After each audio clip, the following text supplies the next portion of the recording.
Hello there, welcome to One on One. My name is Bridget Otu. Today on One on One, we're going to the court, the Supreme Court. I remember very well post the 2012 elections, which was challenged by the sitting president, Nana Addo Dankwa Akufo-Addo, then the NPP presidential candidate in the Supreme Court. It was a fascinating moment, and we watched it on TV while we watched Justice William Atuguba speak, in essence of why we're there. He was extremely vocal on the panel. Today, he is a former justice of the Supreme Court, and he is not holding back in critiquing the whole idea of the Supreme Court and some decisions they took, including James Jachi Kwesi, the Member of Parliament for ALHASSAN North. Remember, there was a by-election. We'll talk about the issues he raised and the politicization of the Supreme Court itself. Is it NPP, NDC? He says he disagrees with President Mahama when he says that he will balance the bench by fielding NDC-aligned judges. My guest is Osman, lawyer Osman. He has been here and he was fantastic, so we had to bring him back to speak more on it. Also, there are other issues, including I'm a governor. The letter by the General Legal Counsel, 2 days to the call to the bar ceremony. What exactly were they looking at on it? What public conduct about I'm a governor went against their earlier decision to call her to the bar? We'll be back to look at the details.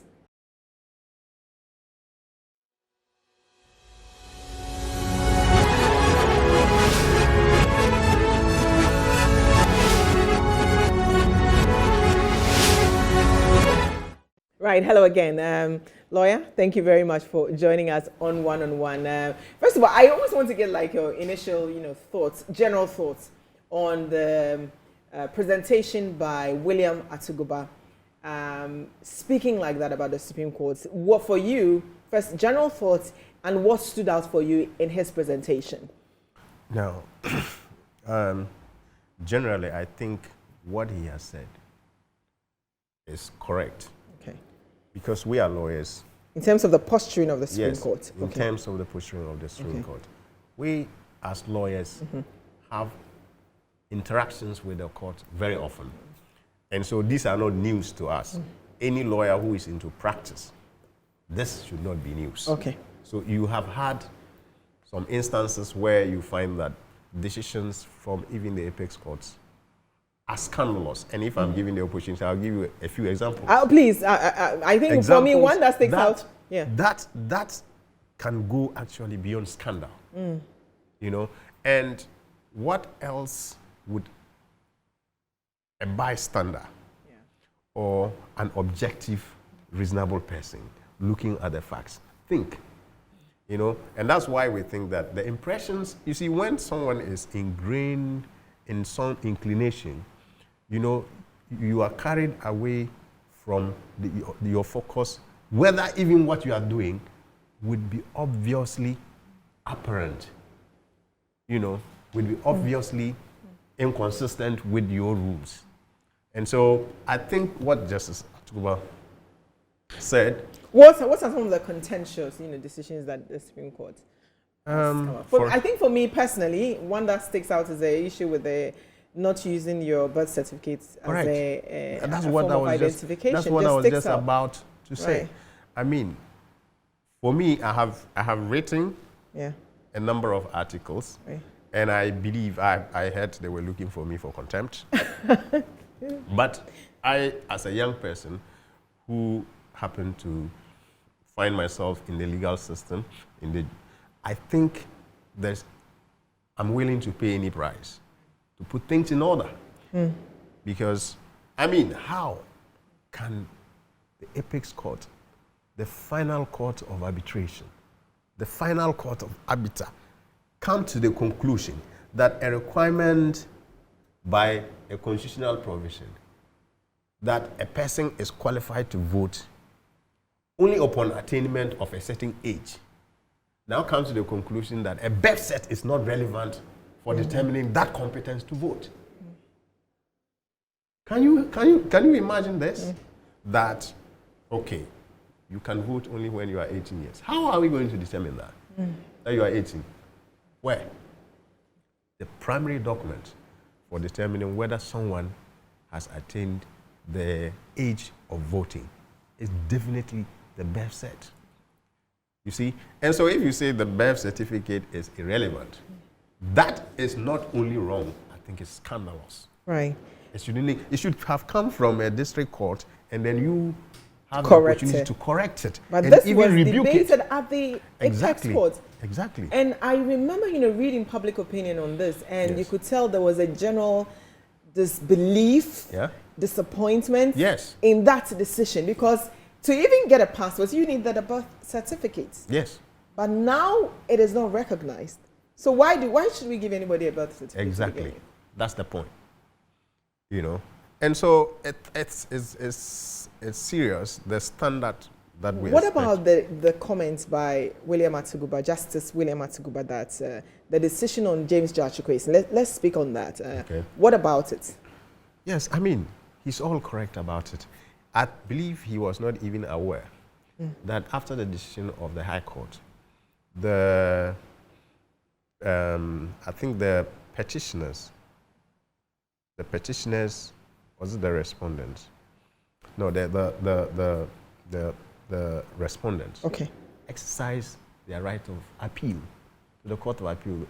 An appeal was actually pending before the Court of Appeal. And from the law, from the constitutional provisions, and from the interpretation given by the Supreme Court itself, when it comes to electoral matters, it ends at the Court of Appeal. So after the determination of the Court of Appeal on the right of the respondent to have been there, it would have ended there. So the point is that, so why would that same case, now in the first place, the High Court is the only place the Constitution says electoral matters should be determined. Yeah. Okay? Yeah. Now, it goes to the right forum. The right forum had taken a decision, went through proceedings normally, and taken a final decision on the matter. Yeah. Okay. Then the aggrieved party appealed. And while the matter was pending, then the petitioners found another way of getting the highest court to repeat the decision. And they do this in the name of interpretation. And that is the scandal. Yeah. Now, what are you interpreting? Now, if you say there was a requirement for interpretation that was not referred to you by the High Court and he decided it, you are saying that the High Court decision is actually void. Right. You understand? Yeah. But there were instances where the respondents and his lawyers made applications and say, hey, these are matters that require constitutional interpretations. So refer them to the Supreme Court for interpretation before you come back.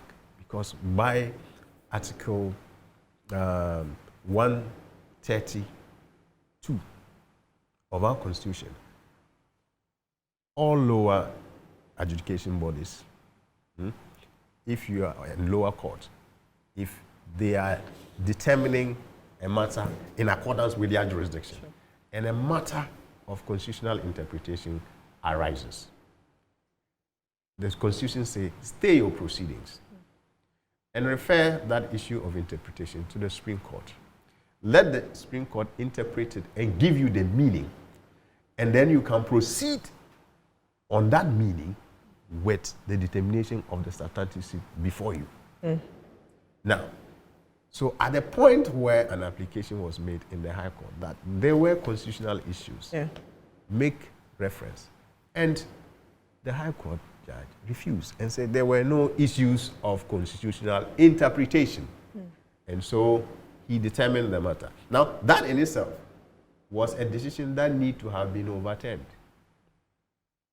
If a judge exercising jurisdiction, competent jurisdiction, takes a decision that there is no constitutional interpretation, the only way it can go to the next court is by appeal or by application for a certiorari to quash it.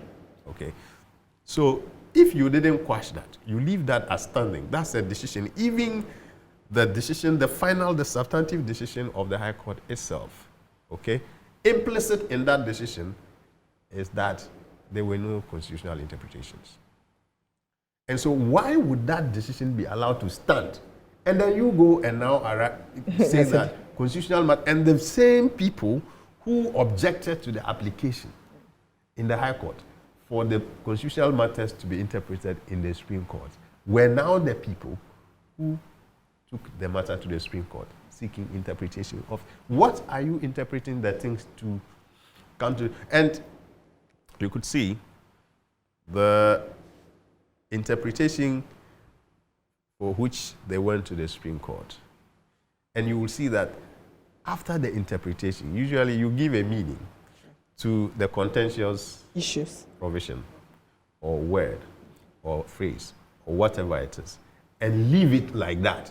Because when it comes to the substantive issue of deciding, of taking a decision that affects electoral outcome, the Supreme Court has no jurisdiction. It has no jurisdiction, and the Supreme Court itself has. So that's at the High Court. That's supposed to be settled at the High Court. Yes, that's supposed to be settled at the High Court, and upon appeal, Court of Appeal, and it ends there. Okay. When it comes to decisions that affect electoral outcomes. Okay, sure. Now, in determining the meaning, I don't know of what, they now took the same decision that affects the whole substantive issue of electoral outcome. Okay. Okay. Now, I can tell you that one of the reasons the petitioners went to the Supreme Court, okay, was to get an injunction from the Supreme Court. And that, you see, if you listen to Justice Atukuba, you see why he thinks that what they did was really flawed. Scandalous. That it doesn't happen in any judicial system. Okay? They went there in order to secure an injunction from the Supreme Court. Meanwhile, there was already an injunction granted by the High Court, which they actually should have been taking steps to enforce. Yeah. And that is the court of competent jurisdiction. Yeah. Now, but you cannot go for an injunction if there is no dispute over something of substance. Sure. So to get something of substance, they now couch the same reliefs that they presented to the High Court for the electoral dispute as matters of interpretation for the Supreme Court. Okay? And the Supreme Court has time without number said, look, that if you dress any matter in a gap of constitutional interpretation, we will go behind it to tell you that, look, the issues are not for interpretation, because almost every matter can be dressed as constitutional. Sure. For instance, if you have a land issue, okay, you can go to the Supreme Court and say your right under Article 20 has been violated. If you have, in fact, National Media Commission went there for, in fact, labor issues, that your right under certain provision of the Constitution have been violated. And in all those circumstances, the Supreme Court said, no, this is a labor issue. So go to the High Court, because this is not a matter for the Supreme Court. So that's what they should have done. They should have just directed them back to the High Court or appeals. And what surprises me the most is the same Supreme Court, not long ago, I think in the matter between the Sal and this MP. Okay, let me say the Sal case. Okay, and it was initiated. It was led by no less a person than Chachu Chikata. Okay, went to the High Court and said no. One portion or one section of the people who were supposed to vote did not vote. I don't even know what will happen even in the next election. Yeah. And that is the biggest scandal we have as a country, and people are glossing over. Yeah. I think one friend of mine alone always have a hashtag When is so when is the election here? Yes, that it is the cardinal sin that this country has committed. So you said led by no less. Yes, by Chikata. And while the matter was, I think that the constitutional, the High Court, in exercise of its jurisdiction to determine, fundamental human rights, put an injunction on the exercise of the right to be a member of parliament by the person appointed.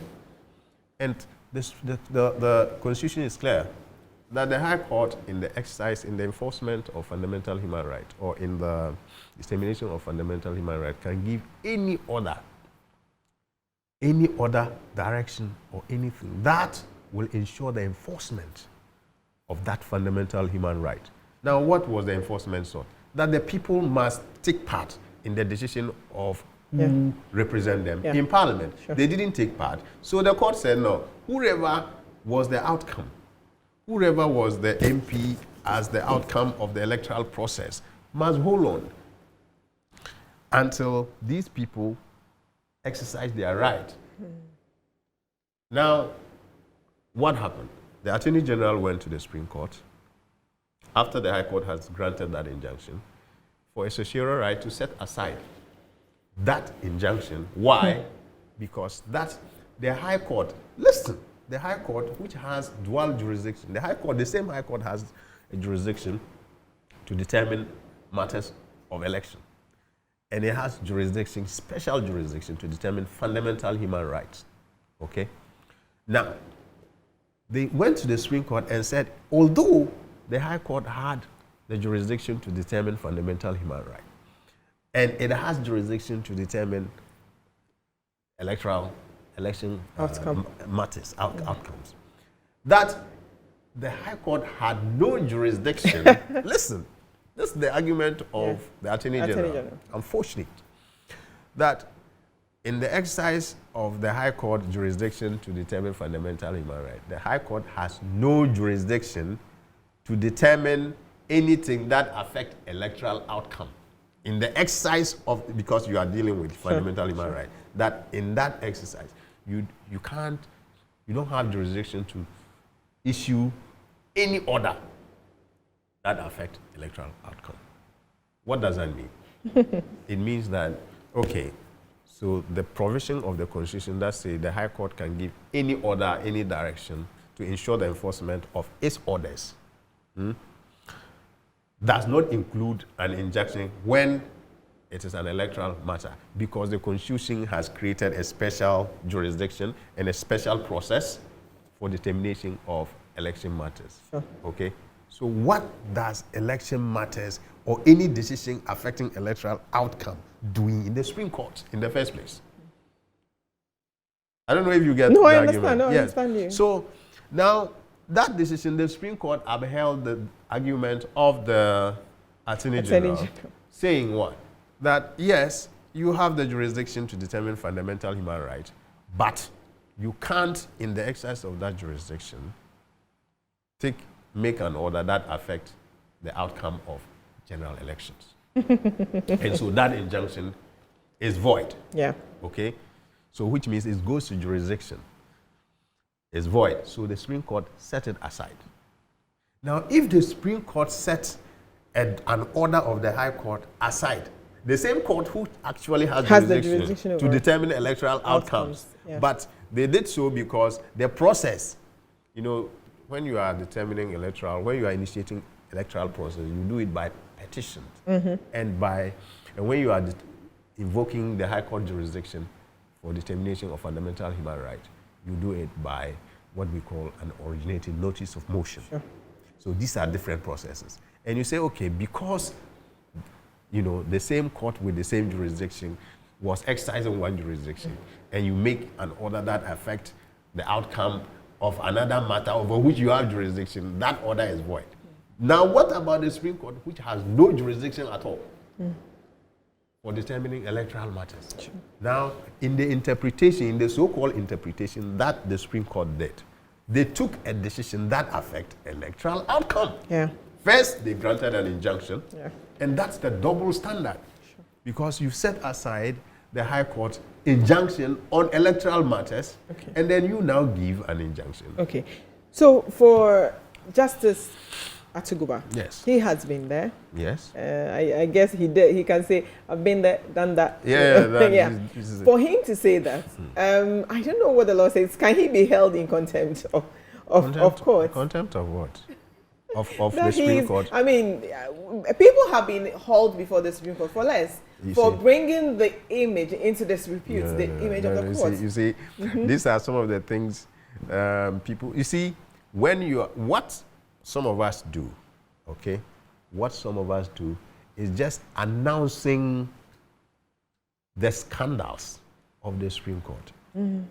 If it is correct, if you think doing it is right, why would announcing it be wrong? Okay? Because if you say, oh, they are scandalizing the court, Bridget, Ghana is the only country where we have audiovisual evidence of judicial corruption. And judges have been sacked because of that. So if I say if I express any misgivings about judicial process, how can that be a scandal? How can that be contempt? Because then you are questioning the interpretation of the court. You're challenging the sensibility and sensitivity of the justices. I mean, I'm trying to walk in their shoes. Not that I agree. No, we as a bar, and I'm speaking as a lawyer. Because what I know about the judicial process, most ordinary people do not know. And by virtue of my special knowledge in law, I am supposed to use it to better society. Okay? Being a judge or going through the judicial process is not a mean feast. Okay? And if you sit there and everybody relies on you, because they are holding society together. Yes. Okay? They are holding society together. And likewise, their decisions can set the entire country aflame. If anybody understands the process by which we have a civil society, okay? We come to have government, we have come to have rules, laws governing everybody, and some people appointed to determine the violation of the laws and attribute sanctions. You will understand that, this is social and political philosophy, where we were and how we come to have a civil society. Judges play a very significant role in that, because everybody has put his right to fight for in his own way in a certain crucible. And then it's now minted as some kind of power in the hands of someone. So after giving it out, you and I can now not fight ourselves. You have to report to someone. As an arbiter. Yes. Yes. Right. So they say, now you have to complain. Otherwise, if someone wrong me, I take it on myself. But that will lead to a chaos society. Yes. Right. Okay. So if you sit there and the people now have confidence in you that when I come, I'll get justice. Yes. Present my fact, I'll get justice. Then I come and it is something else. And mind you, let me tell you this, that knowledge of the law is different from administration of justice. No one teaches anyone in the law school what justice is. Justice is universal. If someone is unjust to you, you will know.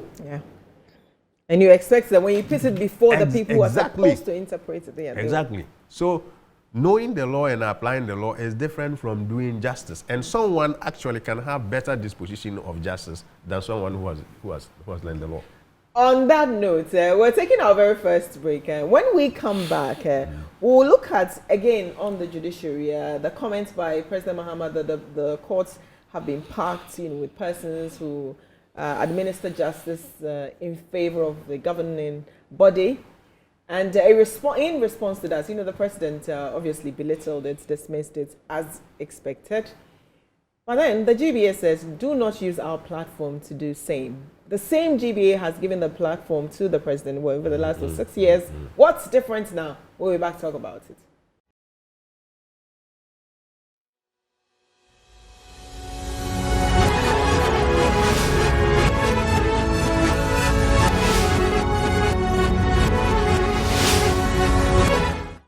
Welcome back to One on One. My guest is lawyer Osman ALHASSAN, and we're talking about the comments by Justice William Atuguba on the scandalous decisions by the Supreme Court. Decisions that he believes has rather brought the name, but their own actions has brought the confidence of the people down and brought its name rather into disrepute by their own actions, not that the public is saying so. And it's coming from someone who has sat on the bench. Exactly. And knows what happens there. So it's pretty serious and we must take it serious. So let's go to another serious comment by former President John Mahama. What he said, in case you've not, you don't remember, says the judiciary is packed with NPP-inclined judges because this government have carried out a deliberate policy of putting their people on the bench. It's more than 80 towards 100 and counting. He has packed the court, by that he means the president. And we know that he packed the court because they want to avoid accountability after they have left office. And so all manner of people who have been known to be partisan have been executives of their party, the NPP, who have been in the legal profession, have been leapfrogged. In other words, it wasn't even their time. They've just been jumped so that they can be there into Superior Court and other places. We must be prepared as NDC legal persons to go onto the bench so that we can balance out. So I encourage some of you to look at careers on the bench so that we can balance out the current situation, right? And then the president, Nana Addo said, Addo goes to GBA and says this, GBA platform and says this, says he has sold the world that I have packed the court with so-called NPP judges, and that one of the key purposes of a putative of NDC victory in 2024 will be to enable him balance the court with so-called NDC judges. Not only are these, he called them concepts, NPP NDC judges, new in our public discourse. The president is saying that he's new. He's never heard of NPP and NDC judges. They are also extremely, the president calls it, dangerous and represent the most brazen attack on the independence of the judiciary by an allegedly responsible politician of the Fourth Republic. So he's referring to the former president. He didn't even address him by name. That allegedly responsible politician of the Fourth Republic. So allegedly responsible politician, I mean, that's an insult. So they provide another reason, if war were needed, why right-thinking citizens should ensure their defeat in the 2024 of the man whom the first special prosecutor identified as government official one in the still unresolved Airbus bribery scandal. I mean, this is the president doing politics at the lowest level on a platform like the GBA. And then GBA says, condemn the president's remarks and says that we are not an appendix of the NPP or Akufo-Addo-elect government. Neither is the Bar Association an appendix of any political party or any grouping whatsoever. What the president said today was rather unfortunate and we condemned it. The aspect we condemn has to do with his appeal to Ghanaians by way of campaign of a sort to vote against President Mahama. And GBA addressed former President Mahama appropriately. Even though the president did not name him, disrespected the former president, GBA addressed him and said, former president, just because he made a comment that he, President Akufo-Addo, has allegedly packed the course with NPP-aligned judges as prescribed by President Mahama. Okay, so these are three things I read. So the first one was the comments by the former president, the comment by the president who failed to even mention the name of the former president, rather trying to finger him in a scandal that he was never named. In fact, a scandal that concluded and no wrongdoing. It was a person named Samuel Mahama, not John Mahama, and he has been cleared. But the president politicking on such a platform forced the GBA, who had prior to that been like friends with the president, literally like friends hand in hand, right? Forced them to come out and even condemn the unfortunate statement by the president.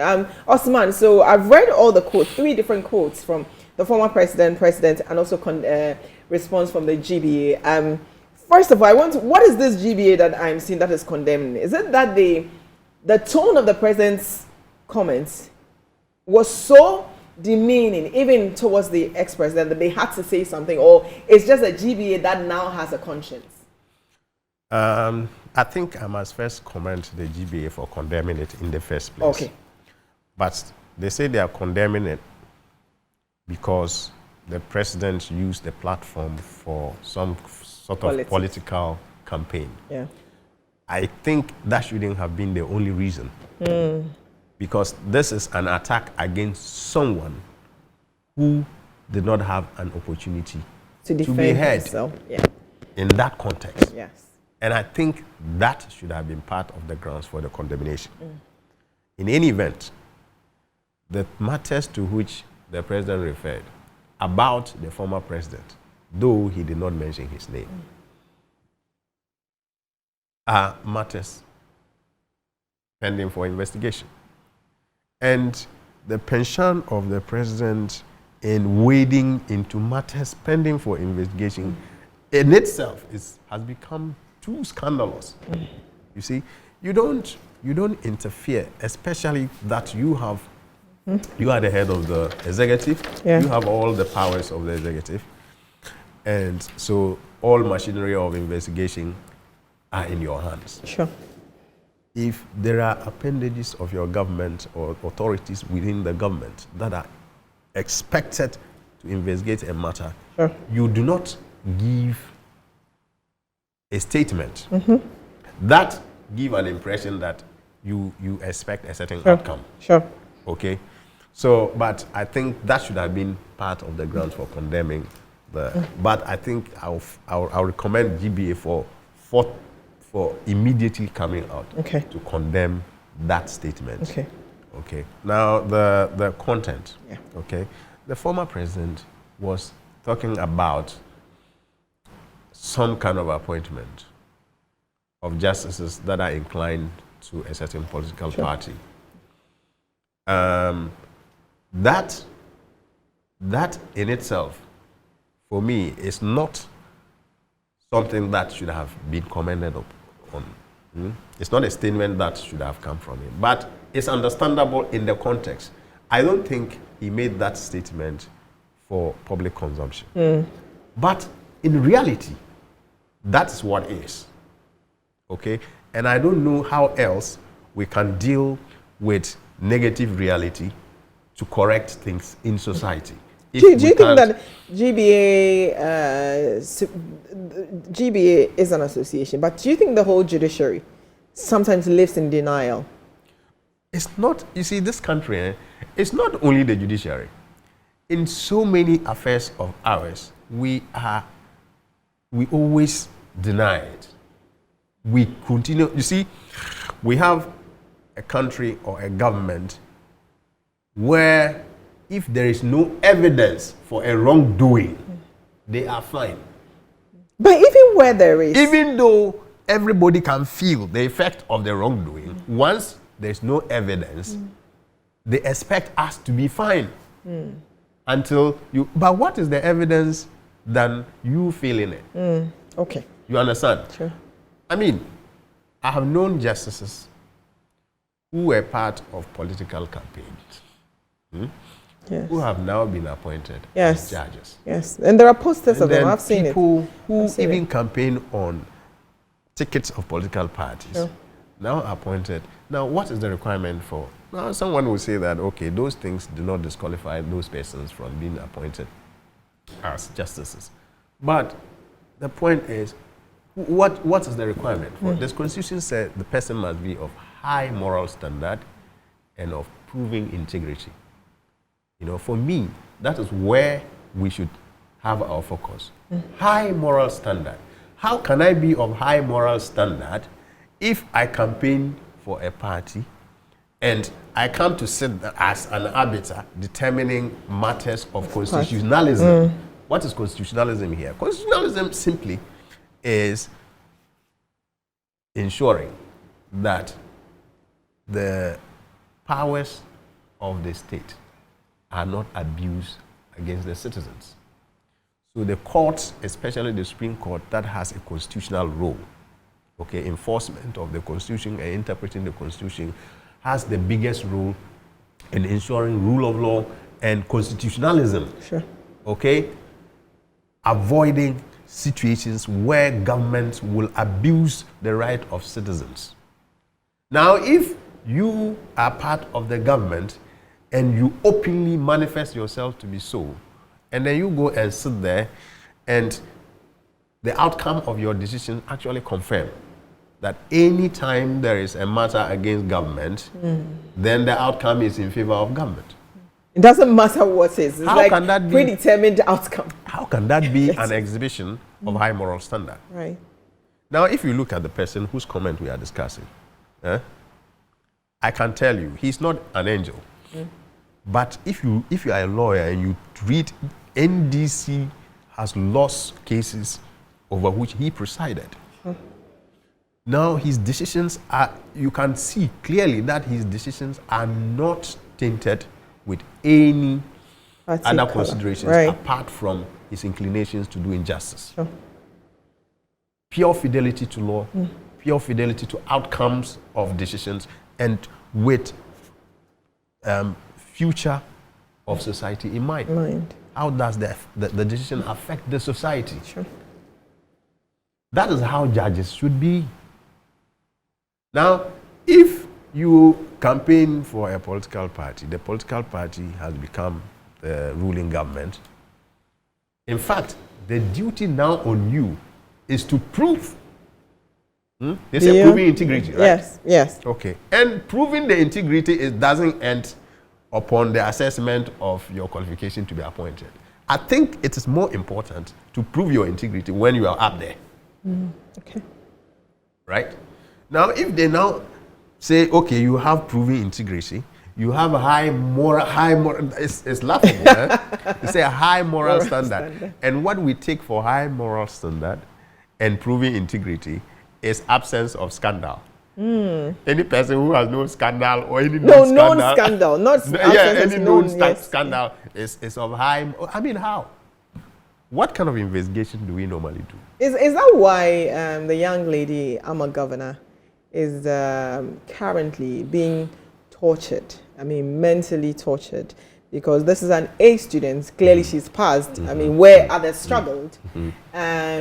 I don't know what she has done publicly, except for an individual to raise a ghost to raise some objections as to why she should not be called to the bar. And that case, per what she told us in public, that was heard and it was thrown out, and she was given the green light. I'm sure you've seen the outcome of that. That 2 days to the ceremony, a letter came out saying, we are still monitoring you. Okay, so but let me finish with this particular one, which is about the comments of the former president and then the reaction of the president. You know, I want to conclude that it's a reality, but it should not be replicated, or it should not be, you know, to weaponize institutions of government against citizens is one of the most dangerous things that can happen. Now, I think this government has sowed a certain seed of political vendetta with respect to the judiciary and especially the Electoral Commission. Okay? What do I mean? Now, if you make certain appointments and make sure and everything about those appointed is apparent, it's so obvious that they are doing they are fulfilling the interests of the ruling party. Okay? You have sowed a seed of vendetta in that when the other government comes, they are likely to replicate to retaliate. And to retaliate, yeah. Okay? And when they retaliate, you come, they also retaliate. And that is ruining the most system. Dangerous thing that a society then we might as well not have an institution. Exactly. You know, I think politics and partisanship should have limits. But you see, for me, this is my personal observation, this particular government doesn't recognize any limits to partisanship. And that is worrying. And for me, the things the former president said were just announcement of realities. You know, things that we know, but probably we're not shouting it. Exactly. And I remember what I think. Let me refer to what Osofo Mamu said in 2001, when people were clamoring that they were taking Ghana to HEPIC. You know, he was the finance minister there. He said, but why are you disgracing us? You know what he said? He said, no, me, I'm not taking you to HEPIC. I'm just announcing that the reality on the ground. Yes. Okay. I'm not. So your situation is such that you either go there or you die. He said he's announcing the reality. Yeah. So, but most of the time, the things we say, the things people say, and others think they are scandalizing the judiciary, are actually announcement of realities, and they all know it. Everybody knows that. But again, pretend that it doesn't exist. Yes, because they want some evidence of a certain sort beyond reasonable doubt that this. No. Because injustice is felt, it's not seen. Justice is felt, it's not seen. Though sometimes the process in attaining it can be seen. Okay? When you are, so the comments, I think, shouldn't have been made. So, but one would say Justice William Atuguba is saying it because he is out of the system. So. Yeah. So why is it, the question then is, why is it hard for them to administer justice, blind to the political, whether lineage or inclination? Yes. Why can't they just put us aside and administer justice just based on the facts presented? Yeah, so you see, the Justice William Atuguba made reference to certain structures within the Constitution about the appointment of judges. Now, the Constitution has provided for the independence of the judiciary so clearly. And for me, sometimes, the attitude of justices and demonstrating difficulty in taking decisions that go against government, for me, is self-inflicted. Because after your appointment, the appointer cannot do anything because the appointment is in accordance with the Constitution that makes him president. Right. So unless you retire, nothing. I get it. The Constitution has. So that means that now. But the point is that he made reference to the appointment of judges. You know, before a judge is appointed, the appointment is made by the president, especially the Supreme Court, the Superior Court judges. Now, Superior Court here means the judges for High Court, Court of Appeal, Supreme Court. Those are Superior Courts. Any court below it are inferior, not derogatory. So I understand. The opposite of. In terms of rank. Yes, in terms of ranking. So they are supposed to be appointed on the advice of the Judicial Council and by approval of Parliament. Okay? Now, the Judicial Council that now advises the president. And now the advice has manifested itself in the form of nominations.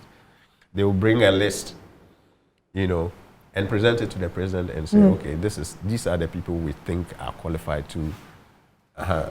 So it need not be nominations, but the Supreme Court has said that, well, if it's a practice, it's not in the law, but it's a practice that we can record with. So now when they nominate, the president now consults the Council of State before the appointment. Okay? Now, Justice Atuguba referred to a situation in the past where that advice from the Judicial Council was binding on the president. So once you appoint, once the Judicial Council advises you that these are the people competent for, those are the only people you could appoint because they, by their special training, will know who is competent to administer justice. Okay. But now, and I think following decisions of the Supreme Court itself, I think GBA and the Attorney General, and and Justice Vanovo, and a consolidated suit, the Supreme Court still came to the conclusion that the advice is not binding on the president. Now, that in itself is a departure from the structures that are supposed to ensure that just people, competent people for administering justice are up there. Okay.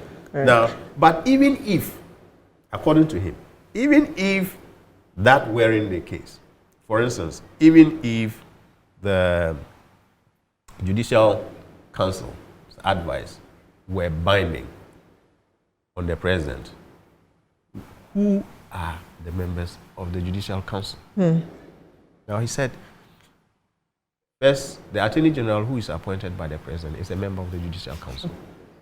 And the president has 4 more appointees in the Judicial Council. So how on earth can't the president influence who is appointed? Okay.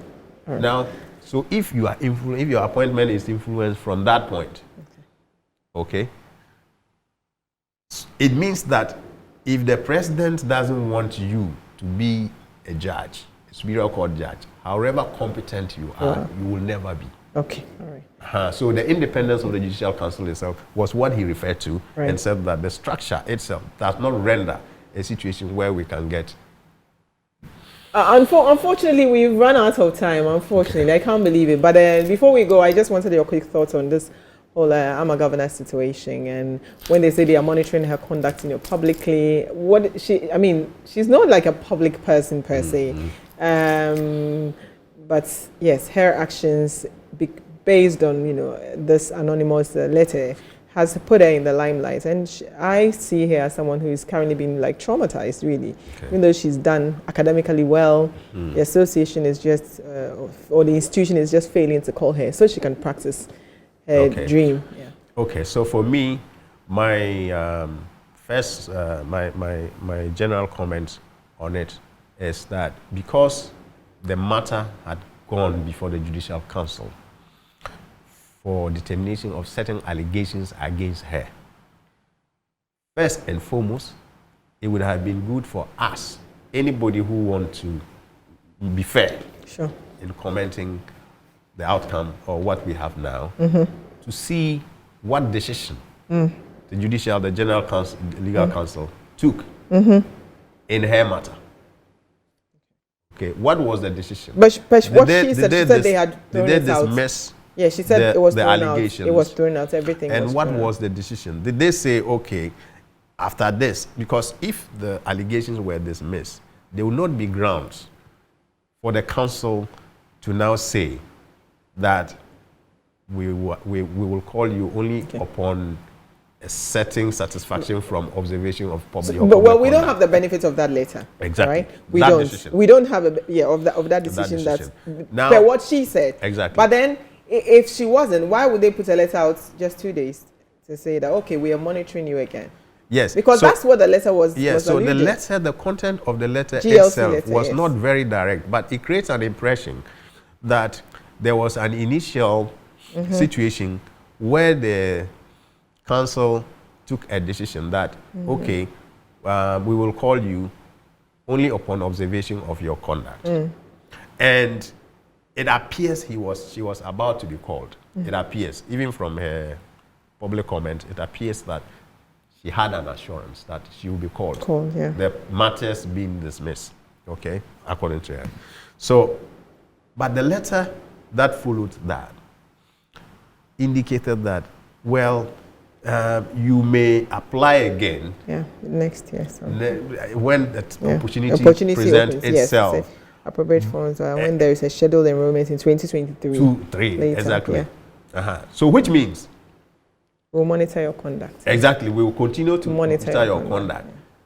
And it appears that so there is some public conduct about Amman Governor. But she made no public appearance. That's the point I'm making.